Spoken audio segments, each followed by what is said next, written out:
Given the current digital landscape, it seems nearly impossible for information and media to go completely undocumented, with just about anything being easily accessible with a quick YouTube or Google search. One experience many of us have likely had is suddenly recalling a TV show or movie from our childhood, searching it up online, and enjoying a quick trip down nostalgia lane. However, while many programs from our childhood can be easily found with a quick YouTube search, such is not always the case. While most of today's media is readily documented and accessible through the internet's many online streaming services, anyone who grew up during the 2000s and prior knows that this was not always the case. For decades, the only way to view televised programming was by viewing it at the exact time at which it aired. And while the introduction of home recording devices later allowed flexibility in when these programs could be viewed, it still didn't guarantee their long-term preservation or accessibility. That said, there are many programs out there that, while perhaps viewable at one time, can no longer be found today. Which brings us to the subject of this video, lost media. As the name implies, lost media refers to any piece of media, movies, music, TV shows, or video games that, for whatever reason, are not accessible to the general public. This often leads to entire communities coming together and initiating intense searches to find these mysterious and highly coveted pieces of media. Hello everyone and welcome to a new installment in Pandaween 2019. Today, as you can tell, we're going to be talking about one of my absolute favorite topics, which is lost media and more specifically lost cartoons. This is actually a subject that I wanted to cover for Pandaween last year, but obviously didn't get the opportunity to do it. So this year I'm fully taking the opportunity and I'm really thrilled to get to share it with you guys because like I said, it's something that I'm very passionate about. I think lost media and more specifically lost cartoons is an incredibly fascinating topic, and one thing that I really love is that it's eerie and spooky just kind of inherently, but kind of just creepy enough. There's nothing particularly horrifying about it, at least not when it comes to the type of lost media that we'll be talking about today, and that's something that I really enjoy. So it's kind of this cool mix of mysterious, intriguing, nerdy, and creepy. So obviously it's right up my alley, and like I said, it's something that I'm very excited to get to share with you guys, especially with it being Pandaween. Today I'm going to be sharing two of my absolute favorite stories of lost media. These are the two stories that actually got me first interested in lost media, so obviously I'm really excited to get to share them with you and hopefully get you guys maybe interested in the subject, or at least, I don't know, make for an entertaining video for Pandaween. Obviously this video is just going to serve as kind of an intro of sorts to the subject of lost media, hopefully pique your guys' interest. So that said, for both of the stories, I'm really kind of condensing them down a little bit. It's going to be kind of bite-sized looks at both stories. So that said, there are two excellent mini documentaries from two of my favorite YouTubers, which is Blame It On Jorge or Blame It On George, and Bedhead Bernie, and I will be linking those down below as well as up in the eye. So after watching this video, if you guys are interested in knowing more about both of the stories, please check out those videos because they are excellent, they are wonderfully made, and again, those two YouTubers are actually responsible for getting me interested in lost media, so I really strongly suggest that you guys check out their channels and check out those videos. All of that said, let's jump into today's video. This is two eerie cases of lost cartoon media.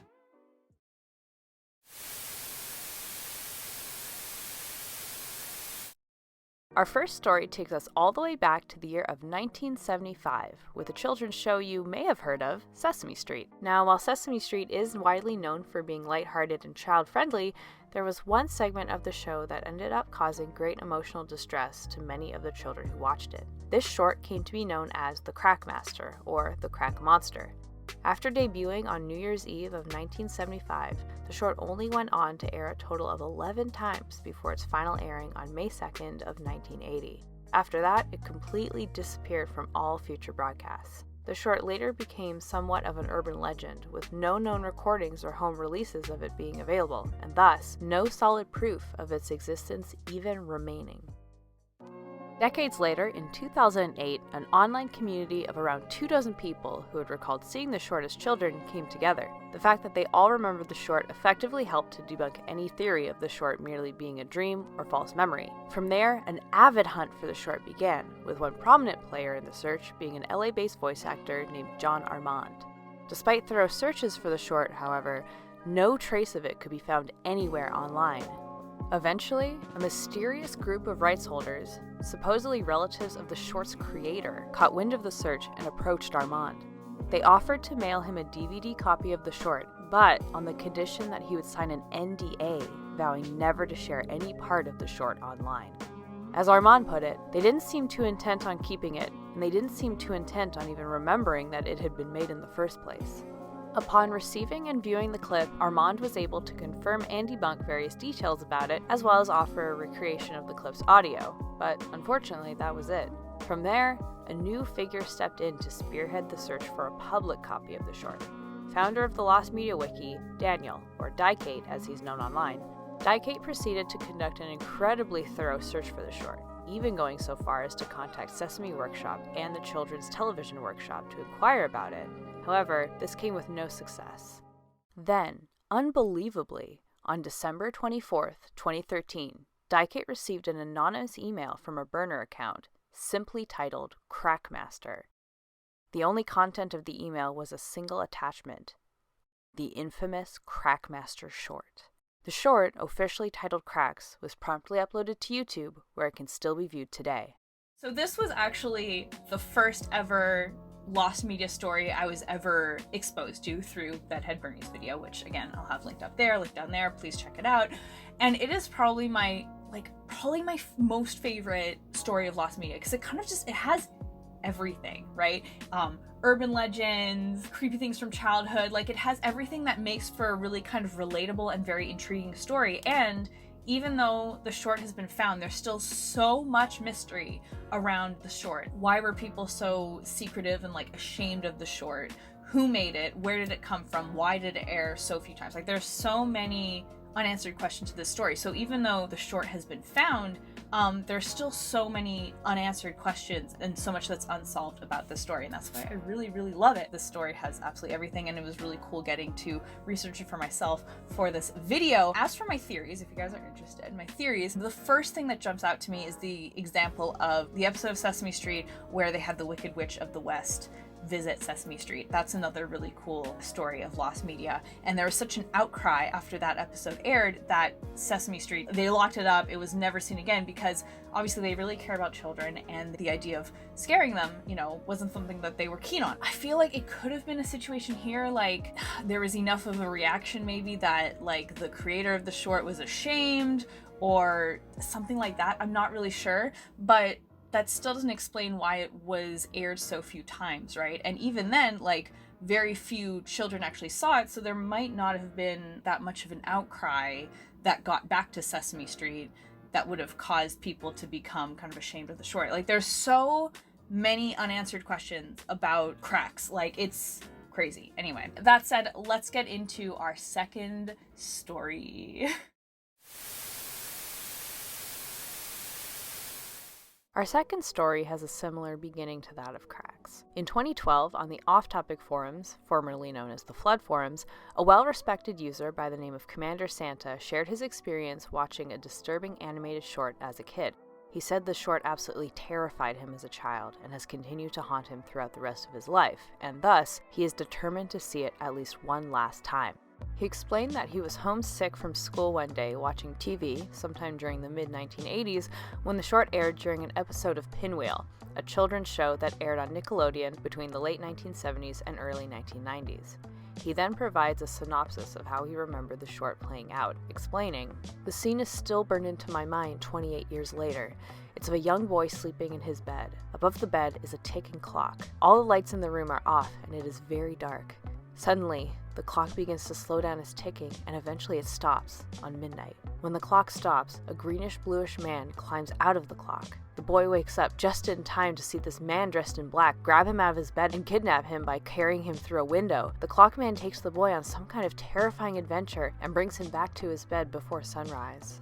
Although this post was initially met with mixed reactions, with many believing the story to be a mere hoax or attention grab, word of the search quickly spread throughout the internet and would go on to initiate a 5-year-long search for the infamous short.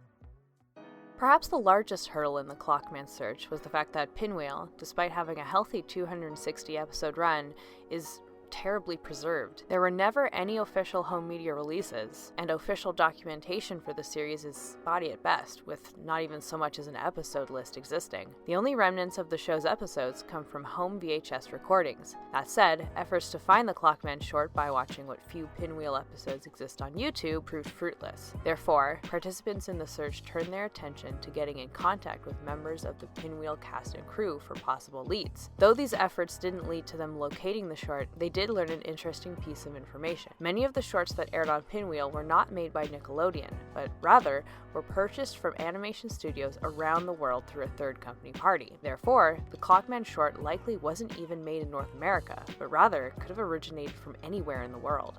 What's more, the third-party company through which the short would have been purchased had long since shut down, and while Diekate did succeed in contacting the daughter of the company's late founder, this did not bring him any closer to finding the short. However, everything would change on December 10th, 2017, when a Lost Media user by the name of Nitrate Nerd was searching for possible leads to the short on WorldCat, an online library catalog. After performing a search under the keyword wizard, a few pages in, he stumbled across a listing that bore a similar synopsis to that of Clockman. He promptly looked the short up on YouTube, and lo and behold, there it was, the long sought-after Clockman short.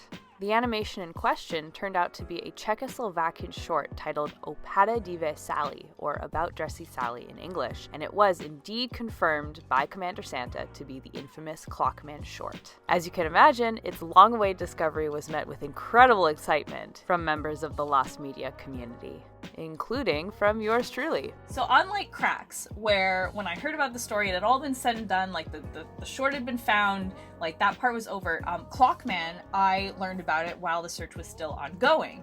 And so when it was found, it was kind of like that moment, you know, when people are like, oh, I remember exactly where I was. For most people, that's like actual historical moments, but for me, that's Clockman. I remember I was sitting in my graphic design class and I was on break and I was looking through YouTube, and the community post from Bedhead Bernie came up saying that Clockman had been found. And it was the most surreal experience, like just seeing the thumbnail, like you just saw the thumbnail of the wizard, and it was crazy to think like, oh my gosh, like that's it, that's the visual that like existed this whole time. It's very hard to explain, but it was very crazy to just be seeing even just like the thumbnail with the picture of the wizard. Like it was crazy, it was surreal. I freaked out. There are not a lot of friends that I have that are like super into Lost Media like I am, so it's mostly people who like are cool with me chatting about it, but they're not like, you know, super big fanatics like I am. So like I'm immediately texting everyone who will care enough to like, you know, understand the gravity of this. I'm like texting them and I'm like, oh my gosh, like Clockman was found. I was losing my dang mind.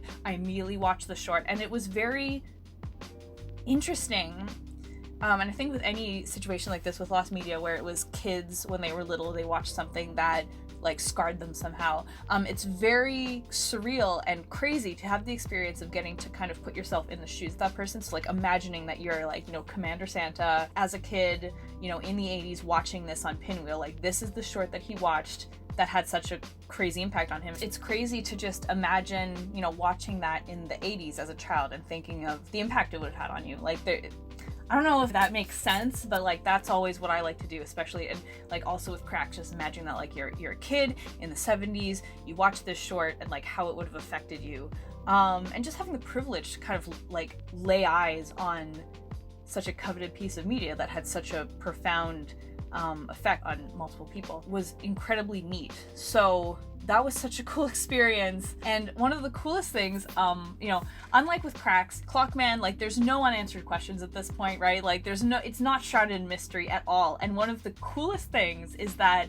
the studio that has the rights to it that uploaded on YouTube, like they had this influx of people coming in, and you know, it was so crazy that the short was found, you know, it had been uploaded like a few months before being discovered. Like it was just there. And I remember one of the comments, I tried to dig for it, I couldn't find anywhere, but somebody said their comment was something like the short was just lying there for 3 months, and I was like, yeah, like that sums it up so perfectly. Like it was so crazy that it was just there. And what was really funny was seeing the studio's reaction to, you know, for some reason this video just all of a sudden going viral, right? Because it was just kind of sitting there for a few months, nobody really watched it, and then all of a sudden there are all these people like freaking out in the comments. And what's really awesome is that they've totally caught up on the story and the significance behind this short, and they've completely embraced it. Like, they've gone full ham on it.